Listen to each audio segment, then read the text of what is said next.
Yo, my people, welcome to Rant and Randomness. I'm Luvvie, and this is my show where I'm talking about things I'm loving, things I'm side-eyeing, and having great convo with awesome people. I'm here at the Chicago Recording Company, bring y'all the radio voice as always. And on this episode, my feel-good is I have a little namesake now. My rant is how we need to wash our hands, and this should not be revolutionary. And I'm spotlighting the show that I'm obsessed with on Netflix called Love is Blind. My guest is the incredibly iconic June Ambrose, stylist to the stars. So let's jump into it. This episode's sponsor is Audible. Audible is the largest producer and provider of spoken word entertainment and audiobooks. Since you're here listening to rants, you like listening to stuff and learning, so you might want to check out Audible. They've got thousands of audiobooks you can download and listen to, including my book, I'm Judging You, the Do Better Manual, which I read myself, of course. And it's just a great way to listen to some of the amazing books that are out there in the world. Rants and Randomness listeners can get a free book on me if you use the link audibletrial.com/rants. That's audibletrial.com/rants. You're sitting at home, go listen to a good book.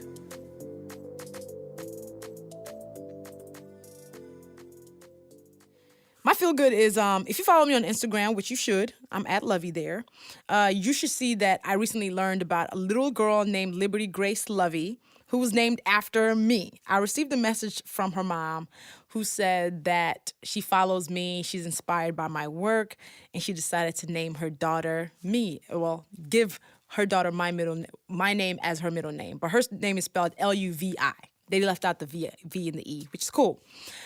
During this month, I think about how the work that we're doing now is to ensure that the world that our young girls grow up in is one that will be kinder to them, more gentle with them, and more affirming to their existence. And I want Liberty Grace to grow up unburdened in ways that we didn't have the chance. For her to carry my name is an honor. Names are major, so it honestly was one of the most affirming things I've seen yet in terms of things that have happened in my career or because of my career. And these are the things that will ensure that I keep going when things get tough. I will think about that little girl who now has my name as her middle name and use that for some joy in moments if I need it. So thank you so much for Liberty Grace's new name. I'm excited about it. My rant this week, y'all, it's not even really a rant as much as it's a PSA, it's a public service announcement. You know, thanks to the coronavirus, we now know that there are a bunch of nasty people who don't wash their hands. Well, you know what? Let me not make that judgment because some people don't think they're nasty because they don't wash their hands. I will say you are not thinking like you should, okay? Because here's the thing. Since this whole COVID-19 virus popped up, the one thing that health workers have been telling us to do to minimize risk is to thoroughly wash our hands. They're saying that for 20 seconds, soap and water, go to work. And people have kind of pushed back at it. Some folks are like, wait, wash our hands? No, what else do you need us to do? How about you just wash your hands? And I just don't understand why this is even a thing, why this is a revolutionary ask now. We literally learned that we should wash our hands when we were toddlers. And suddenly we have lines out of men's bathrooms because they're actually washing their hands now because they weren't before. I found out that apparently people go to the bathroom as a habit and don't wash their hands afterwards. It's especially bad when men do it because men have to hold their junk while they're doing it. So I'm concerned. I'm just like, so y'all was just going to the bathroom and walking clean out and not washing your hands. It's wild. I feel like a bit of my innocence has been taken away in learning this. I feel like I don't want to touch anybody. So it's just weird. This virus, there's a lot of things to learn with the whole COVID-19 coronavirus pandemic that is happening in the world right now. But one of the things that I need us to understand, we have to wash our hands. So all types of shelves at grocery stores are out of hand sanitizer because people are thinking that's what we need to do is just use hand sanitizer. No, nothing beats soap and water. Please and thank you. So yeah, this is also why I'm probably no longer hugging people. I mean, I was already not a hugger if it was somebody who I didn't know. Now I'm especially not. Like, if you see me in these streets, I'm very honored that you recognize me or you read my work. Let us either elbow dap, Wakanda forever salute, or ankle tap because the handshaking, that's not gonna happen with me for the next who knows how long until everybody figures out how to wash their hands. So no shade. I love you. I see you. I appreciate you. But let us just Wakanda forever. And everybody, please wash your hands. It's not even much deeper than that. Apparently, they're saying this is the first line of defense. It is simple. Wash your hands, clean your phones, and try to be as non-germy as possible. That's all we can do. And cough into your elbows. Thank you. All right, so my spotlight, Love is Blind on Netflix. It's this TV show where people learned they started dating each other through these pods, didn't see each other's faces. Through connecting via voice alone, they had to make the decision to get engaged to this person on the other side. And I ended up binge watching it in 2 days. It is such trash, and it is the best thing ever. I love it so much. It's the first season, ended up being 5 couples making it past the pods who decided to get engaged, and 2 couples, spoiler alert, 2 couples end up getting married for real. But the show is just really good. I think right now we need mindless entertainment. We need things that will bring us some type of like levity. We'll need things that will entertain us, because if you think about the state of affairs in the world, it's easy to go through a rabbit hole. But I really recommend Love is Blind because you just want some trashy TV for a hot second. One of the characters, Jessica, is a whole dickhead. Giannina is a brat, but she ended up getting her life together for the reunion. Amber was a homosexual, basically, which means when you date, really because you want to make sure you have a roof over your head. Mark was definitely a simp. Barnett is a forever frat boy. The only people who are really staying on that show, Lauren and Cameron, I love them. They've been everywhere. I am rooting for the Hamiltons, okay? So yeah, check out Love is Blind on Netflix. At this point, my Netflix queue is very long because I plan on having a lot of mindless entertainment distract me from the state of affairs. And this one's a good one. It's a good one. It is full of mess and drama and ridiculousness, and you will yell at your TV screen. And yeah, it's good distraction. So check it out on Netflix. It is about, I think, 10 episodes, and then the finale episode, and then the reunion. Watch it all. And then after that, go read what everybody's saying on social media. All right, smooth voice. A 1 2, a 1 2. A 1 2, a 1 2. Yo, this is so cool. I'm so excited. My rants, folks, we have an iconic guest today. I am excited to announce and welcome the amazing June Ambrose to the podcast. June. Luvvie. Oh my gosh. Finally. Oh my gosh. We made it happen. I was starting to feel left out. You're interviewing all the cool people, and I didn't get a request. Listen, June, So we have to make this good. We have to make it good. Let me give people your bio so they understand. I mean, they already know who you are, but I'm going to give them the bio. All right? I always just assume no one knows who I am. How about that? You know what? It's a good assumption. It's a good assumption, but Yeah, it's probably a false yeah. one, but it's all right. It keeps us humble. Keeps us grounded, yeah. Fashion designer, celebrity stylist, and author June Ambrose has a career in style that has spanned over 2 decades. Her A-list roster includes names like Jay-Z, Missy Elliott, Mary J. Blige, Alicia Keys, Gabrielle Union, and more. Basically, she styled all the cool kids. She's been featured on numerous TV shows, including The Oprah Winfrey Show, The Today Show, and she had her own show on VH1 called Styled by June. She's the author of the book Effortless Style, and she has over 1 million followers across her social media platforms that witness her demonstrating her iconic style as she shares her larger-than-life presence. June is a unicorn and noir pixie dust carrier, and I love her dearly, and I'm so excited for her to be here. June, welcome. Now I want a whole T-shirt line that says I'm a unicorn. Yes, June is a unicorn. Thank you for inspiring that. That was great. You know what? Take it. Run with it. I want to see you wearing that T-shirt in one of your videos on social where you're like trying on things. Say no more. That will fit right in. How many ways can you style this tee? Yes. I think that's going to be my next week challenge. Yes. Yeah. Oh my gosh. So I start by thank you. asking my guests, what did you want to do or be when you were growing up? I wanted to be free. You know, like I had, from a very young age, I was fortunate enough not to be one of those being raised by a mom who put you in the corner and said, speak when you're spoken to, or simmer down, or, you know, she didn't dim my light. You know, she allowed me to be as free and expressive as I wanted to be, and kept me safe. I mean, there would be sometimes she would say, please don't wear, these slippery shoes in the snow. And I'd be like, but they go with the outfit. And then I'd come back 5 minutes later crying because I slipped in the snow. But yeah, I wanted to be someone who made a difference in people's lives, that you remembered me long after I walked away, that you thought about me when I wasn't in your presence. I just always, and this is something that I didn't have the words for in my early years. Mm-hmm. And then my mom shared some of those words with me.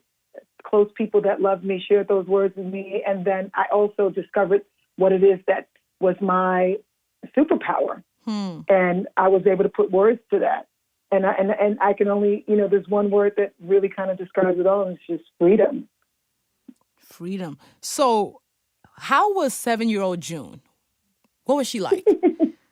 I was precocious, but people thought that I was going to be a minister. Really? I used to always because I used to always I'm kind of quiet over the years, but I used to literally would walk into a room, either a minister or a strip dancer, because I would just walk into the room and, jump on a table or a couch and be like, listen up. I'd always have an announcement. It was always an announcement, but I delivered the news with enthusiasm. But I was also an entrepreneur. At a very young age, I was, in school, I was constantly implementing and hustling and figuring out ways to make extra, lunch money. And I remember making crepe paper bags and little pencil holders out of, the grocery bags from the supermarket or crepe paper. And then I would, sew them with yarn, and then I would sell them to the kids in the class. And it was 50 cents, 25 cents, whatever. And then I would get the parents involved after school. I would poach the parents and say, oh, your daughter wanted this little pencil case, and they would buy it from me. So I was always hustling, I was always selling something. I love that. It comes to no surprise that I think I'm still selling stuff, Except now it's like you're basically getting paid to be yourself. Yeah.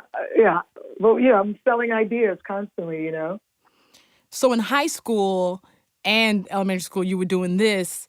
What did you end up doing? In high school, I studied theater. I was an actress. In junior high school, I was in the theater program, but then I went to a performing arts high school. And I was a drama major, dance minor.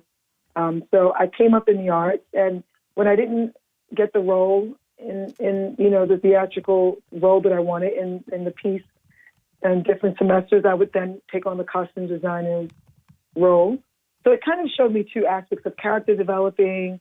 I was playing the character, and there was no small character, just small actors, you can't, my drama teacher at the time, he would always say, there's no small parts, just a small actor. So if you think small, and that kind of resonated with me all the time. And I thought, no matter what role you have in life, no matter what small part you play, it's a big part in the bigger picture. So I kind of carried that throughout, whatever project or career choices I'd fallen into, that always stuck with me. So every little opportunity I was given, I made it into a big deal. And you basically been like that since you were little. You're saying you walked into rooms, jumped on tables, announced yourself. Yeah, I was a mess. Yes.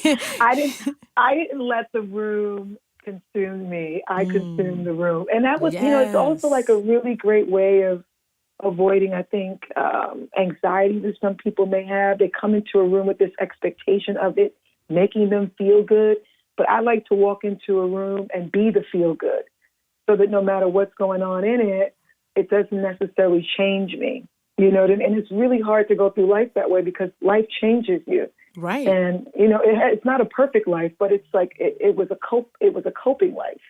I was able to cope with the personality that you have is your personality. And some people tend to pack away their personality to fit into society's conform. And I just I think, was able to escape some of that in a way. You as a Black woman has been taking up space for a long time. You talk about your mom giving you the freedom to actually do that from such a young age. Growing up, was there anybody who tried to talk you out of it? oh yeah, of course, you have the elders, my step grandma would be like, tell her to settle down. Or first of all, I was hyperactive. I was like, now they call it ADHD, but I was all over the place. Nobody, they didn't diagnose it back then. I was super bounced off the walls. I was so like hyper. Used to sleepwalk. I had so much energy. Like just to settle me down for bed was a task because I was just like, I had to talk and, to wake up, my mom in the middle, my grandma in the middle, my sister, and be like, let's talk. I had ideas in my head, and I was like, let's talk. And they'd be like, oh my God, this girl.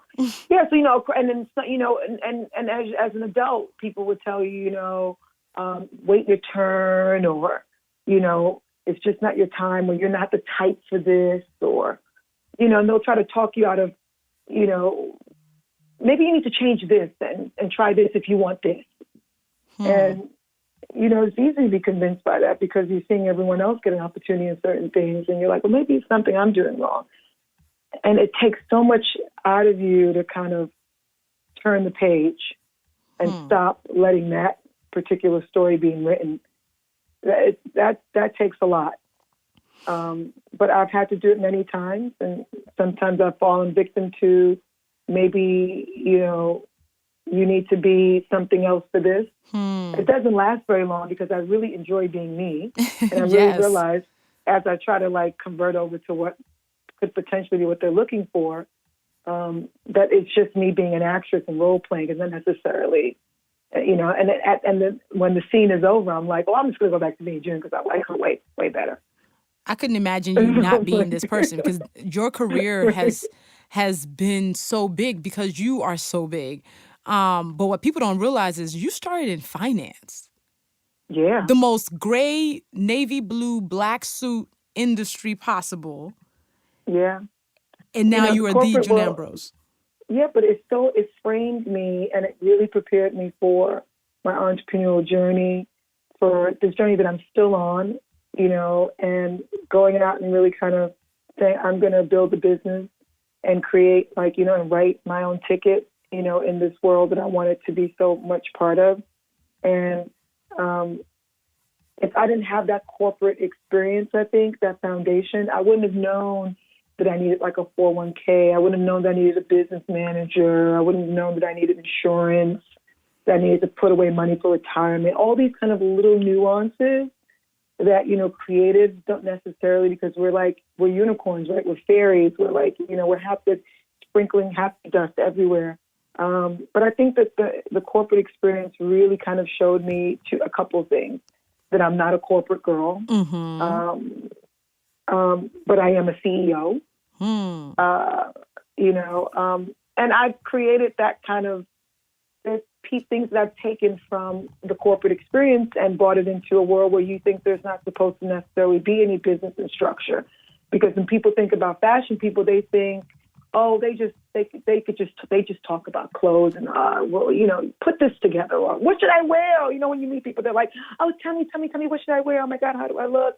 And the conversations are so kind of like, they're in these boxes, right? Right. You never think about a bigger picture when it comes to people that are into character developing and costume design, until you understand exactly what the craft is. Right, until you can understand exactly the contribution that the art form lends. Then I think you start your questions become a little bit more provocative. And for me, the ones I love to indulge in when you talk to me further about, positioning, marketing, character development. What was it about, what was your approach, that you took when you were working on this particular video or this particular artist or with this campaign? I mean, those conversations to me are just so so much more exciting to have, So I want people to know, how did you even get into the financing piece? Because it's always interesting to learn about the journey, because people see, a June and a Courtney, or they'll see, Beyonce, and they'll see who we are today or who those people are today and assume a lot. The fact that you started in finance and it's actually informed a lot of your work is fascinating. So how did you actually get into that?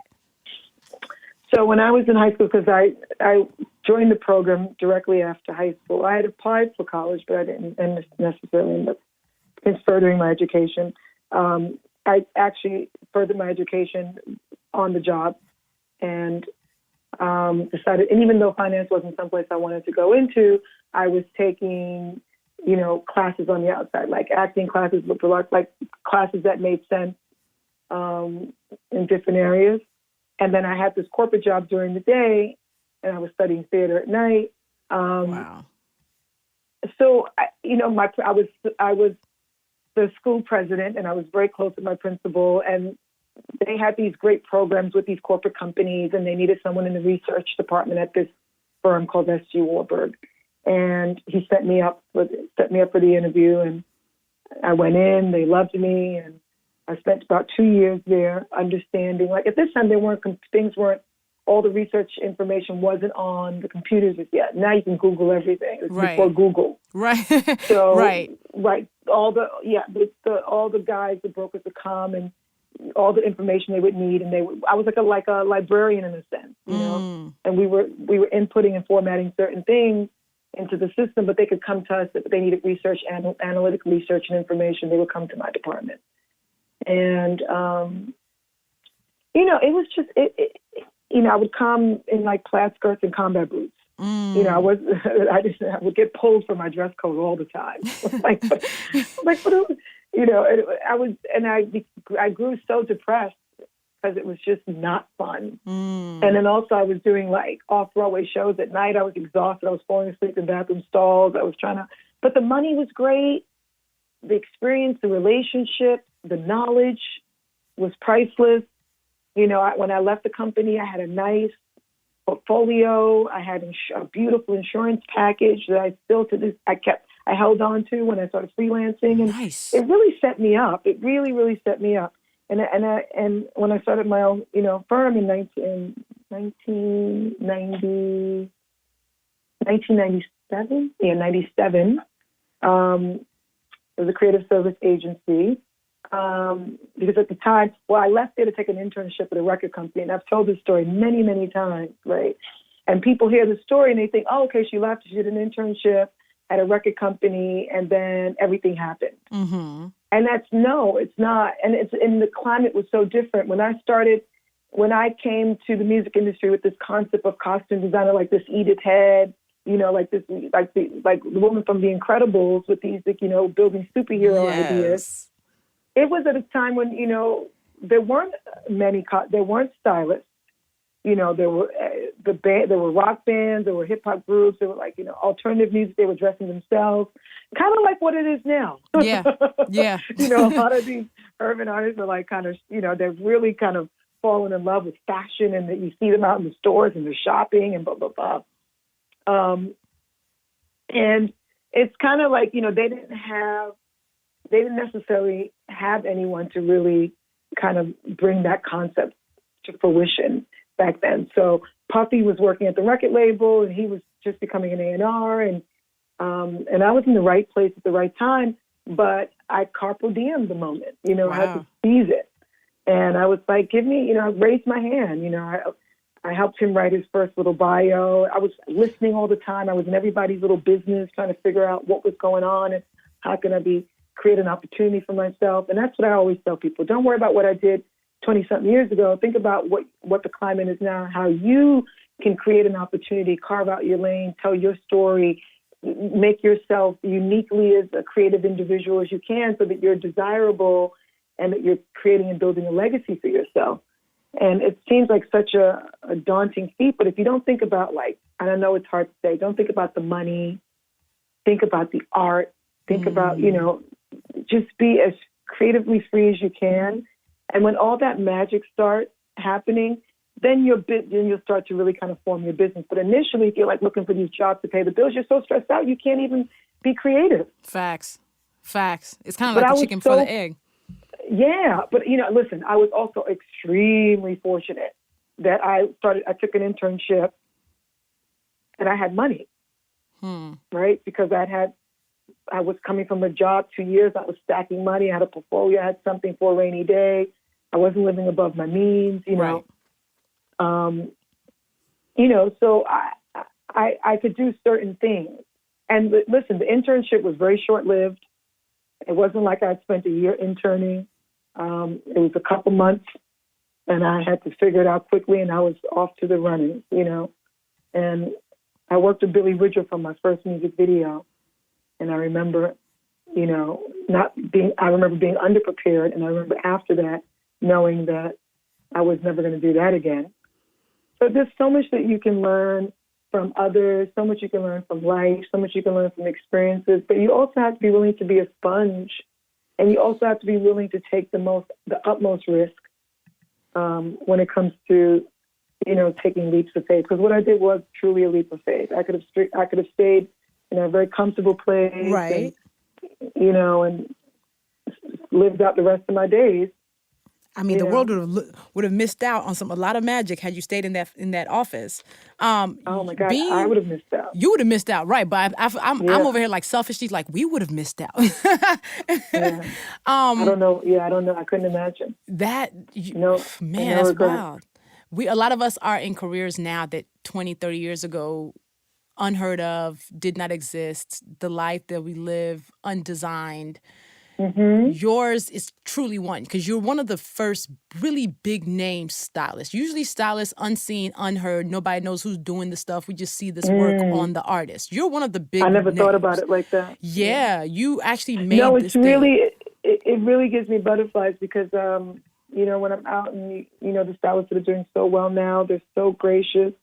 They come to me and they're saying, I just want to thank you, for paving the way, for being, and I never, it makes my heart just so full, because it is confirmation that the journey that I set out to when I was that little girl that said I wanted to make a difference in people's lives, that it has happened. And you don't get to experience it because you don't necessarily, kind of thankful job, you know what I mean? You do things and, the artists, they take it and they run and you don't look for a thank you.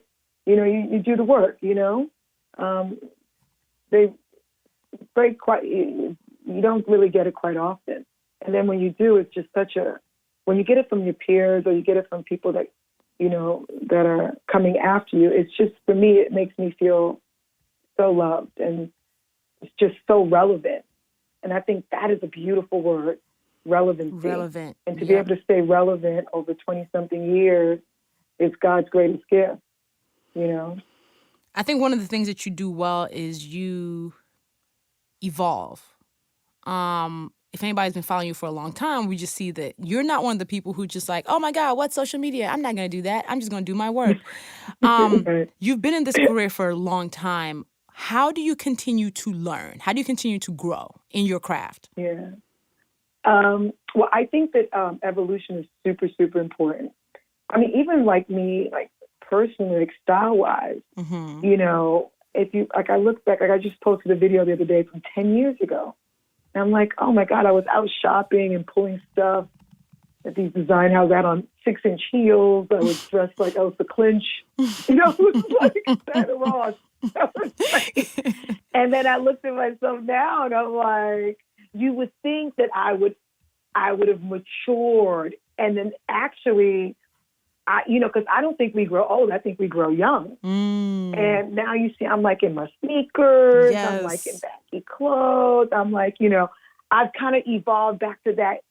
Because in my spirit, I'm regressing back to that, like that little fearless girl, that teenager, that, before you have problems kind of life. Yes, before we had bills. Oh, yeah. I tell people, I said, it's okay to tap into that, It's psychologically really kind of just a beautiful thing. Keeps you inquisitive.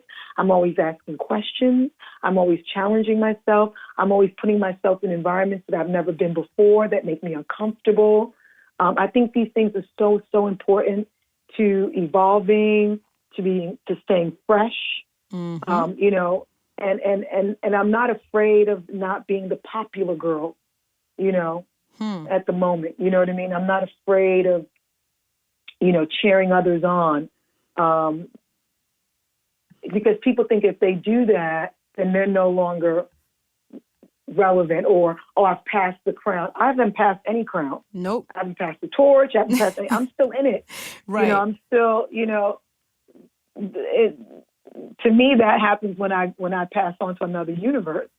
But within the universe, I'm still, visiting other planets. I'm still diggable. You know what I mean? I still want to explore and understand, like, what is this, person into, and what are they thinking about it? What's next? Whether it's technology, whether it's in sustainability, whether it's in wellness.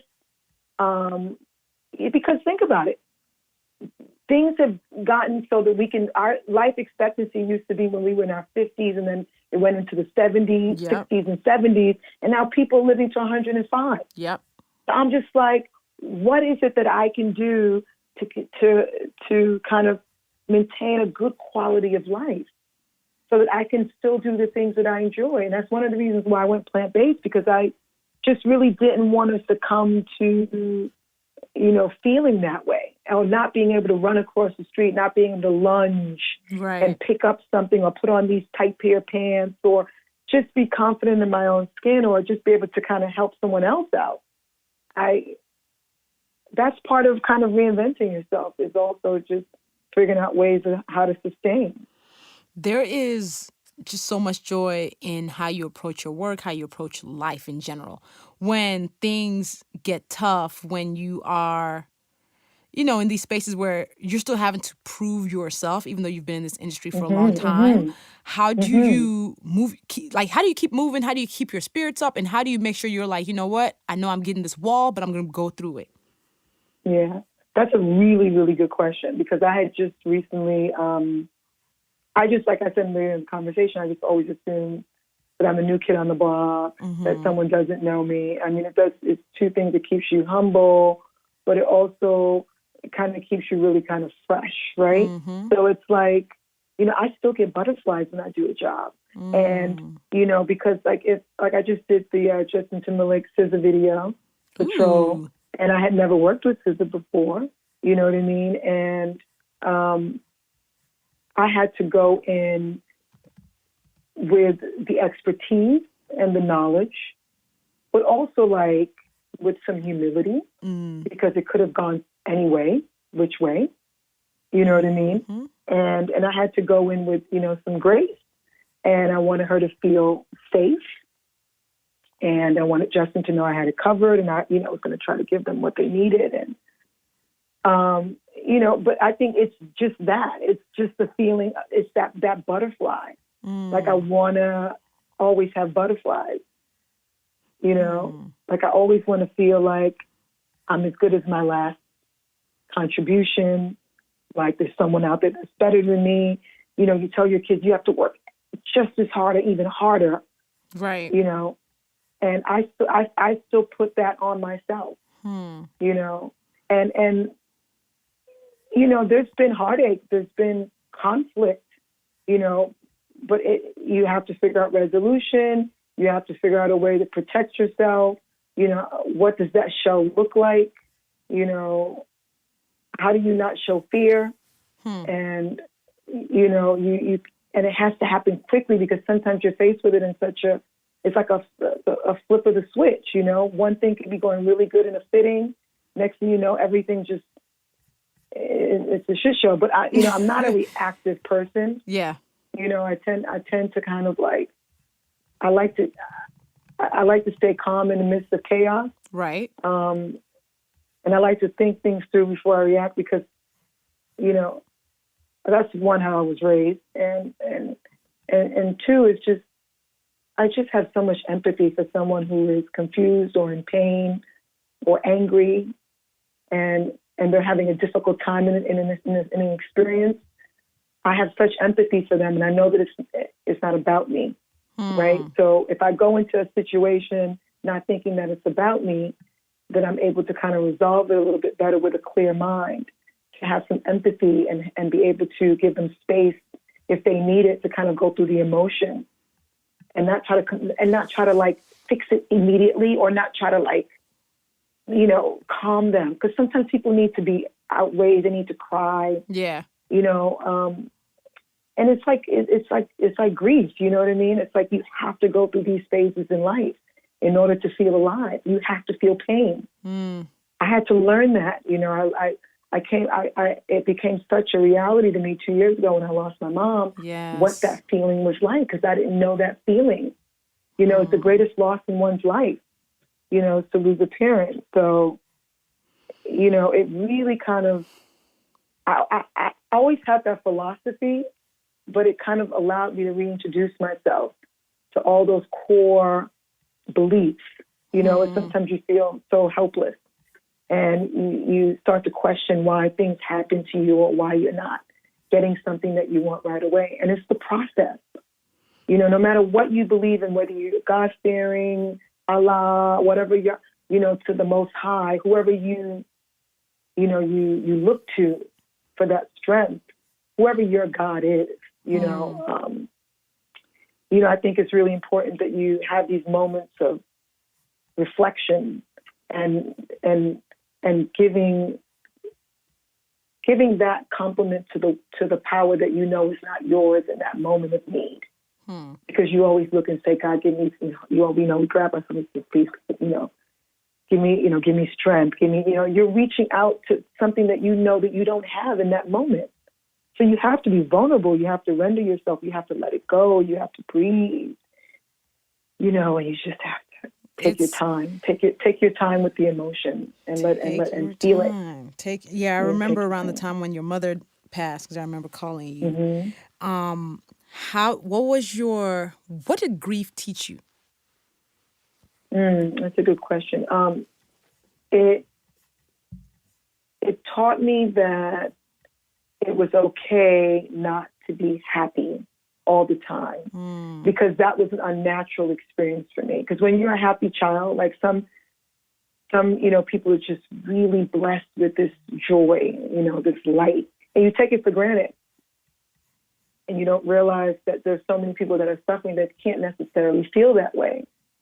And you don't realize that it's this beautiful gift. And then when it's rocked and you feel it for the first time, because we feel hurt, but grief is something else. It sure is. Grief to me is earth-shattering. It almost makes everything seem just stop, and it's a stillness. It's heavy, right? So in order for you to lift that weight off of you, you almost have to feel like you have to let go. It's like being in water. They always say if you're learning to swim and you're not going to float if you're panicking. Yep. So I literally had to let the pain run through me. Let the tears, let the feeling. Don't stop it. People are like, oh, don't cry, don't cry. No. Cry. Fall to your knees. Let it go. Let it go. I had Yvette Noel Shore on, and she was talking about when her mother passed, and she said, love saved me. Yeah, that's a good one. Yeah, because you have all these sense memories. You could feel their heartbeat. Yeah. You could feel like you remember all these, gentle moments, the softness of their skin. Your life literally flashes before your eyes. And a lot of things become trauma, too. I realize it's a trauma. I'm still, healing. I'm different from the experience. I'm so different from it. I'll probably, I won't be the same. And that's okay, but it is a trauma. You have this incredible daughter, Summer Hope, who's your road dog. Yeah. How did that change how you and her interact? Did that deepen anything with you? I mean, y'all are pretty much besties. It's so fun. Yeah, well, no, both my kids, because I have an 18-year-old who's going off to college. My son, he's my firstborn. And people don't talk about him a lot because they don't really see him. Yeah. They see Summer and I a lot. But both of them were just really gracious during that time. Like they felt for me, you know what I mean? It was like, you raise kids and you want them to have empathy, and the way they dealt with it all was just really, really just, I can't even describe it, It just makes you so proud. They were really, really gentle, just super sweet. Even my partner, everybody was just really kind of just I went on the road right after. I went back to work a week and a half later. Really? Yeah, I had to get to business because I couldn't. I had to do the things that, if the timing of my mother's death, the things that I did after would not have taken place if she was still, suffering and in the hospital. I wouldn't have gone. So it was almost like she was giving me the permission to go and do this. Wow. So it felt like what I was supposed to do. It was just what I was supposed to do. Wow. And I think staying busy and getting back to life, because here's the reality, Luvvie, we all transition on, and people, they grieve us for a couple of days. And they keep moving. I struggled with the fact that, a week later, a couple of days after, everybody just went back to their lives. Mm-hmm. And my sister and I were left to mourn and feel. It was our experience. My kids couldn't even feel what I was feeling. No one, other than my sister and I, could feel what we were feeling. So it was like, people, listen, I felt guilty with my first smile. I was like, is it too soon to smile? Is it too, wow. you just don't know what's appropriate. But then you say, oh, people tell you, oh, you're going to feel her, she's going to come to you. And, and that doesn't happen right away for a lot of people. I think everybody's journey is so different with death. But I always say that I think it's so important that you just go about it as it feels natural, if that makes sense. It does make sense. It does. I've heard people say they felt guilty because you're like, whoa, does life just keep going? It actually does, oddly enough. Yeah, everybody they move on. They lay the person. Everybody's just, listen, look, we're living our lives. Yeah. But that's what we're supposed to do until we meet again. Yeah. Right? Yeah. So what do you think? I looked at Kobe's wife and his daughter the other day in a photo she posted, and she was smiling. And I so connected with why. Yeah. Because she had to live. There was nothing you can do to change it. Yeah. That's something that just makes you feel, it breaks your heart. Yeah. Because there's nothing you can do to change it. That's real. That's real. What are you most proud of about your life or your work? Just what are you most proud of? About work or anything just in general? In general. When you wake up and you're looking at June in the mirror, what are you most proud of? I think that I'm still, I could still look myself in the mirror and like me. Mm-hmm. That's really not as easy. That's not easy. And that comes from, being able to do certain things in life that you feel like they were it was the right choice, for you, and hoping that, and listen, we all do things that affect others in ways that don't necessarily aren't great outcomes, but to be able to, I always say to people, as long as you can look at yourself in the mirror and be okay, then life is good. Then you can live with this? Okay. So what I'm saying is I'm most proud of the fact that I can live with my life the way it is now. Right? Yeah, I have so much that I want to get done. I have so much to do. But if I don't accept and love the way it is now, then I don't have the strength to move forward. Word. So I'm most proud of the contribution that I make as a citizen, as a human being, that if I say good morning to someone in the morning that was having a bad day, that I made them feel better. That makes me very proud that I can do that.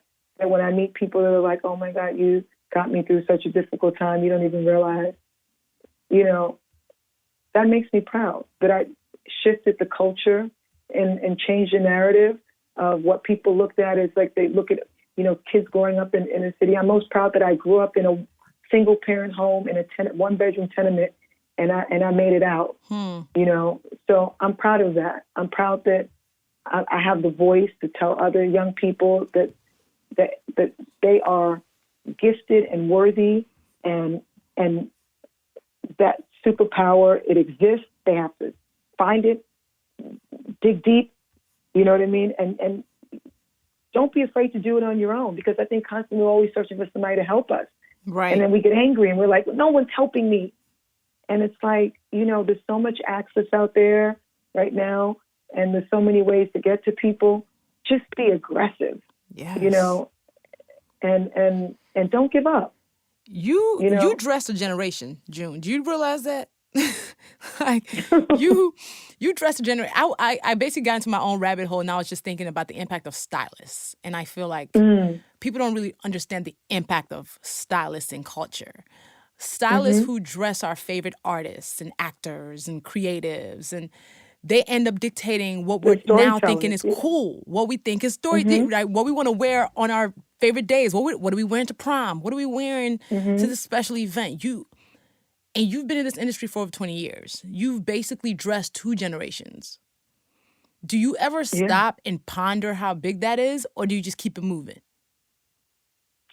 No, I'm unpacking those bags, because I need to. Those assets that I use to leverage, other opportunities that I'm, getting involved with.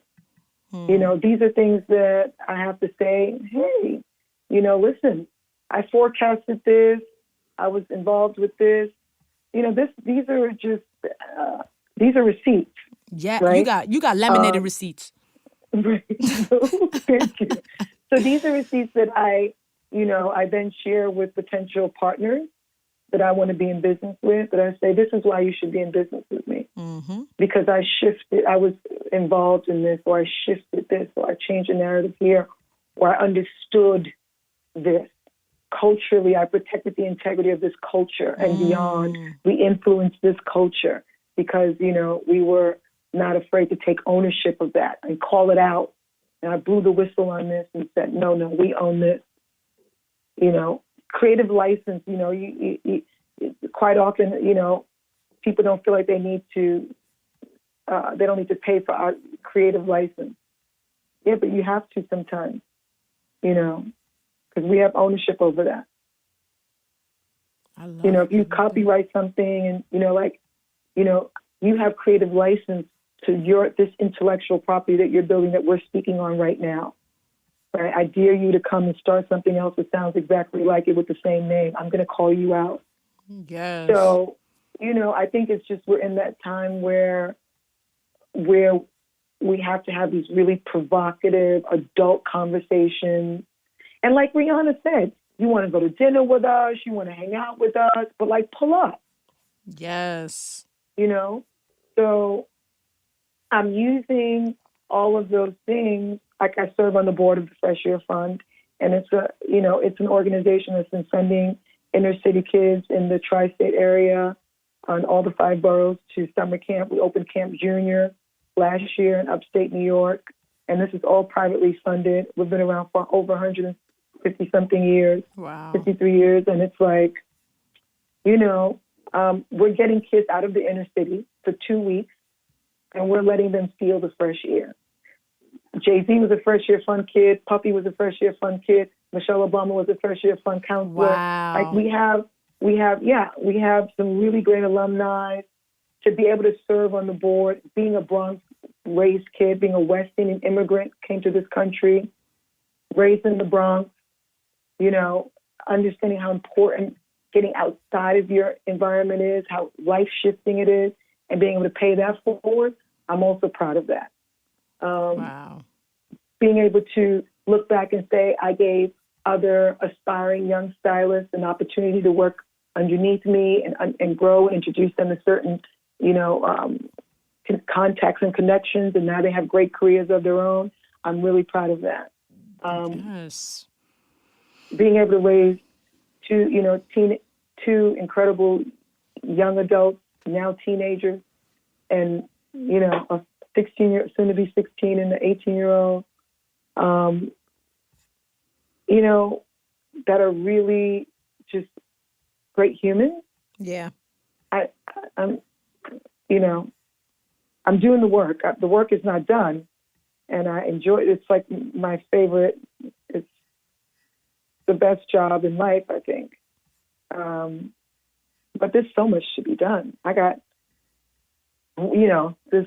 I feel like I'm so underserved. I have so much that I have to get done, and I feel that's the big part of the puzzle. Like, always feel like there's like a sense of like, oh, if you're super successful at this, you're like, well, it ain't over. You got so much more to get done. Right. I'm ready to start new chapters. I'm ready to start new. There's so many beautiful things I have to get done. I look forward to every day spending time developing them and working towards them, and evolving and growing.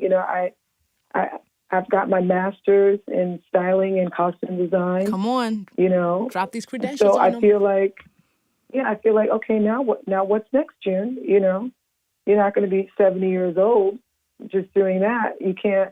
I need to have more. For me, I feel my call to action is global. My calling, my mom always said, she always said to me, you're such a superstar. And it's okay. Like, and you don't really kind of, like you said something early in the conversation, that you were one of the first to kind of like be celebrated for it. Now, I didn't go into it looking to be celebrated. Right. Right. That was the gift, that was never like, but I did go in with the idea of, I'm also an artist. Yeah. And we are, and I was open to collaborative experiences, and I always kind of really designed the opportunity to have that mutual respect with the client, because otherwise, how do you build your own brand? And this is before that whole term was even a thing, popping, a thing. Yeah. 20-something years ago, and I was like, no. It was like, you're flying first class, so am I. Okay, come on. Like, come on. It was let them know. It's just, you adjust your crown. And yes. I want all, like, I look at my kids and I look at the 15-year-olds, and I'm like, always hold your head and your chest high. Because, if you don't walk into a door with that kind of, subtle arrogance, but gracious and humble when the introduction is made, then you'll get treated the way they think they could have saw you. Yeah. Right. Yeah. Like, you can change the narrative immediately and still be who you are. Will you be doing? I just want to. No, go ahead. Yeah. I just want the kids who are feeling down, who don't feel like they have a chance, to know that it's best. Don't let those distractions cloud their judgment. Like, straighten your back up. Let's go. Come on, you got this. Straighten your back up. Just continue. Yeah, give them a little. They need a pep talk. Like, who's talking to the teens right now? Yeah. Even like teen content is so mature. I remember being able to play on the fire escape with my dolls when I was 14 and 15 years old. Yeah. That was normal. That's not normal anymore, right? So wow. The conversations are so much more sexually provocative, everything.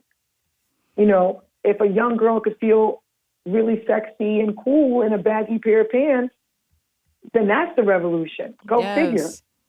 You would think it would be, she can show her cleavage. She's liberated. But now it's like, she's super, she's liberated because she's a tomboy. Which is why I'm kind of like, I'm looking forward to, I'm sure you've thought about it, of course, but is it going to happen soon? A clothing line? Because I totally want to wear a June Ambrose collection. And a hat collection too? June, bless the masses. I'm in the lab. There's some things we're working on. Okay. I think it could be really, hopefully I'll be able to bring some things to the market within the next 2 years. If you're looking for testers, June, I'm sample size. You're the perfect muse, darling. You check all the boxes. Listen, I'm available to give you any type of help you need as a tester. Check all the boxes. I'm like, look, a June Ambrose hat game. Look. And we the same. It's crazy. And hats are so niche. You know what I mean? Yes. It's like a small. It's an accessory, but it's very niche. And people really are into them nowadays. It's really fun to see. Listen, I'm like, I've been into hats. I finally was able to really start wearing my hats again once I cut off my locks. Because at that point, I had Oh, outgrown right. all my hats. So all my old hats, I was like, oh, now I can wear them again. So I'm back to, Oh, but you weren't wearing them just like tilted on top of the Rastafari. yeah. They weren't like leaning to the They were side. not. I'm like, but I'm a fedora girl. So I'm Right. trying to do more turbans too. I got to find the ones that don't bother Oh, my head. I love a I turban. know you love a We'll good do turban. next time we get together. We'll do a turban tying video. Ooh, yes, please teach me We'll because do it for that's the gram. do it for We'll the do it for the gram because gram. your gram is also epic. You do these Friday videos that I look forward My to. Fashion Fridays. Your Fashion Fridays are everything to me. Okay, so I'm like, I remember when I listen, first started doing them, people were like, my family was like, well, one person from my family was like, is she okay? Is she having a break? They thought I was going through some psychotic, like kind of like that I had gone too far. I got a phone call from a friend in Paris. He was like, darling, don't do too many of these. It's not on your brand. It's not brand. I said, okay. okay, I got a couple phone calls. They didn't get it. they didn't get it, I and said, now okay. do they get it now? I'm like, thank God I don't have to answer to you guys, because if I did, life would be no fun. That was Yo, my response. It was like, I said, did I ask for your permission ooh, about what I'm doing on this ooh, platform, ooh, child? ooh. Say that again. Did I ask for your um, permission? I'm like, give me a break. I'm like, there's nothing even remotely salacious or provocative about these things. And some of the stuff that I see on the gram that's almost pornography, I'm in the safe zone. Ooh. So I'm not even worried about it. Right. No, those videos are amazing. And I think it's so fun. And Thank you. it speaks to, again, how you continue to evolve. And no matter what space you're in, you find the way to make it June Ambrose, where I don't care if everybody else is on Instagram. I don't care if everybody else is a stylist now. Right. You still own your lane because you're like, this is how I do it. This is how it's authentic. This is me. This This is is me. me. And that's why you keep on I'm winning. just June. You I'm just June. winning. You keep winning. You keep getting even though, again, there's a bunch of people who are stylists now, but your old clients, people who started with you, keep coming back to you. Missy, Jay-Z, Yeah. there's something there, and that's Yeah. because you're you. What do you think that relationship building has done? Um, it's really truly, I feel quite blessed that they see me. They see me, they recognize me. I don't have to become someone else for them. I think it's such a beautiful, the family, you don't have to pretend with family, it's like, but they also appreciate the contribution to the art. And there are others who have too. But now, whereas back in the day I used to do 4 and 5 jobs at a time, I don't want to do that now because there's other things that I'm working on that, if I go down that rabbit hole where I'm doing three to four big artists, there's no time for the June Ambrose brand. Right? Mm-hmm. So it's like, it's not like others haven't called, and I regretfully, some of them, I couldn't do it because of the schedule. Like, it just wasn't enough time, because I really love to commit myself. I love to give them that one-on-one. I think that's so important, that you're not sending someone else in to cover for you and all those things. And that's okay too for certain situations. But people really want to be with me, and I want to be with them. So, yeah, I'm so grateful for them that I get an opportunity to still continue to create and build with them, and we get to feel young and giggle together still. And, I think it's a beautiful thing. And relationships mean everything to me. Yes. And I try to create, I like to create a life and a career that I maintain great standing relationships, that there are no misunderstandings about who I am or why a situation is what it is. I love to really address things that could potentially make me feel like I have unfinished business, if that makes sense. Word. So as you're doing all of this, styling the world, styling the culture, how are you taking care of yourself? Well, I'm really a true fan and advocate of wellness. of the wellness space. You know, I do my yoga, I work out, I meditate. I surround myself around like-minded people who are into wellness. You know, group therapy sessions are great. I just started doing those, and that's really nice to kind of unpack a bunch of kind of things with other folks who are having maybe anxiety over all the things that are going on in the world. We get to kind of talk about them. It's kind of nice. And, you know, I take time for me. I think it's so important. So important. I find little corners and I'll write stuff down. I think writing down feelings and memoirs and ideas and things have a lot of little notebooks now that are really nice. I think those are super therapeutic. I like to sit in the sauna. Okay. Dry heat. Okay. Makes me feel like I'm in the Caribbean and I'm a Caribbean girl. But yeah, I think those things are important. Qigong, you know, craniosacral massages, like treating just checking in, but check in with yourself. Yeah. So that, you know, when you're dealing with your partner and your kids and everyone else, it's like you can be whole, you know, you make sense. You're not mumbling, or you're not being a total, you know, buzzkill. Listen, I'm not perfect, right? No one is. But I want to be tolerable. You know, I'm not perfect, but I want to be tolerable. That's a word. That's a word. I always have to say, forgive me. You know, I always say, forgive me. I'm so, you know, I can't be sorry for everything. But I always say, just, you know, try to forgive me. My mom used to always say, take it easy, take it easy. And I find myself when people are getting real crazy and hot around me, I'm like, take it easy. Now I understand what she meant. Like, just, you know, like she couldn't take it, you know, like the chaos. Take it easy. Man. You know.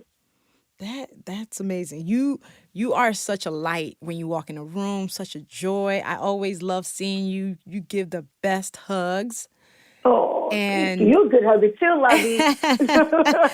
And I'm so thankful to you for taking the time to come on my show, because I think your story is fascinating, the way you approach the world, and I think we need more joyful people like you in this world, especially in these dark times. Thank you. So yes, you are a unicorn. We need to completely just like infect everyone with this energy. Is like, that's the goal, right?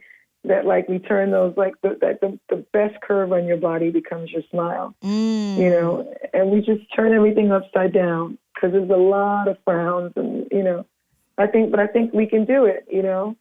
It's you know, people always say paradise, you know, is in heaven. Like, that's where the happiest place is. But can we have a little bit of that on earth? Amen. Can we please? Until we get there? Can we please, you know, while we're here? Why do I have to wait? Exactly. What is the point? We got to create the joy here. Yeah. So, joyful heart. Well, you joyful are incredible. Joyful heart, joyful start. Yes. Thank you so much for being on this show. I am always rooting for you, and always excited to support anything you're up to. And I will be stalking your Fashion Friday videos as always. No, you're truly one of a kind. Your name it becomes you. Oh, so thank you. Thank you so much, and we'll be in touch. I'll be hitting you up about this line. Okay, you're on the seating list now. I know it. Yes, write it down. Yes. Have an amazing week. All right, darling. Bye. Bye. All right, thank you so much to June Ambrose for joining me. She is incredible. She's incredible. Y'all need to follow June on Instagram. She is at June Ambrose, JUNAMBROSE. You gotta follow her adventures. She's just so interesting, and she's so much joy. So show her some love. If you loved her interview, please let her know. Comment, send her DMs, all that good stuff. And yeah, much love to Chicago Recording Company for partnering with me on this podcast. Subscribe on Apple Podcasts, Spotify, Stitcher, literally wherever you listen to podcasts. Make sure you hit the subscribe button and rate it. And follow me on social. I am at Luvvie everywhere. I'll see you on the next episode.